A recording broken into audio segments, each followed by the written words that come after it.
Hi, I'm Alan Hills, and welcome to SRTV's movie review show, A Night at the Movies. Let's cut to the chase. This summer, July 17th to be exact, will be the 20th anniversary of the 1998 hit, The Mask of Zorro. Therefore, this episode will be all about classic swashbuckler films. What makes a film a swashbuckler film? The answer to that is the adventures of its sword-fighting characters.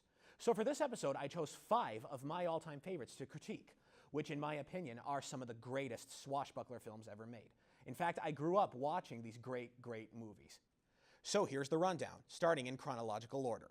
Swashbuckler number 1 is a captivating TV movie that aired on CBS in 1982 called The Scarlet Pimpernel, based on the novel by Emma Orczy, starring Anthony Andrews, Jane Seymour, and Sir Ian McKellen.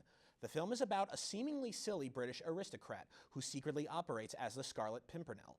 Under this alias, he smuggles French aristocrats out of France during the Revolution. Andrews' portrayal of the epic character is very humorous yet extremely superb. His acting successfully gives an example of a classical kind of hero that we just don't see enough of anymore. Overall, this movie is a classic swashbuckler adventure with incredible acting and captivating thrills. In fact, they wait until the very end to perform one of the most realistic sword fights ever caught on film. Swashbuckler number 2 is obviously 1987's The Princess Bride. Sorry about that. Which happens to be one of the most popular and most quoted movies of all time. The movie features an array of talented actors playing unforgettable characters that are sure to stay with you forever. Every single one of these great characters are given their own special chances to shine. The other defining highlights in this film are the humorous moments and the incredibly catchy one-liners that are also sure to stay with you forever. Plus, there's a lot of sword fighting to go around in this one, and it does not disappoint. Swashbuckler number 3 is The Mask of Zorro.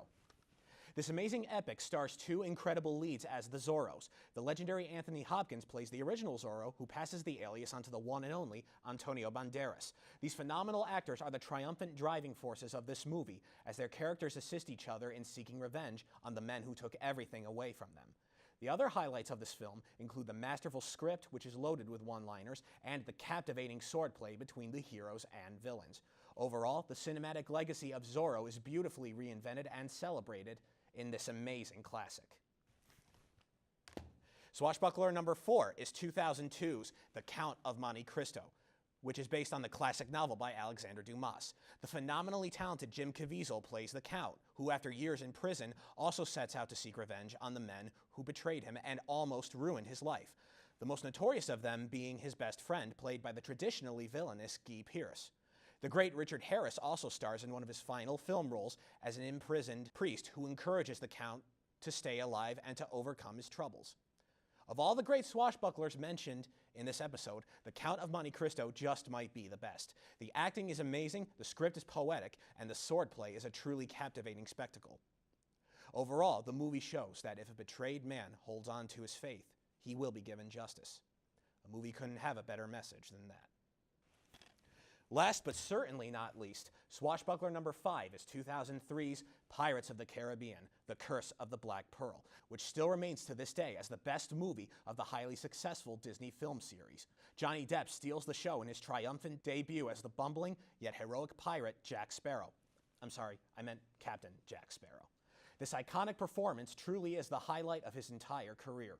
The same goes for the other main characters played by Orlando Bloom, Keira Knightley, and Jeffrey Rush, who would perform incredible reprisals over the next 14 years.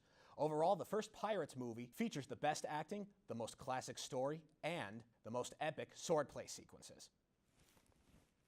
So, if you haven't seen all these movies, be sure to put them on your to-do list. I assure you that you will love them. And that's all the time we have. I'm Alan Hills, and this has been A Night at the Movies. Thank you for watching.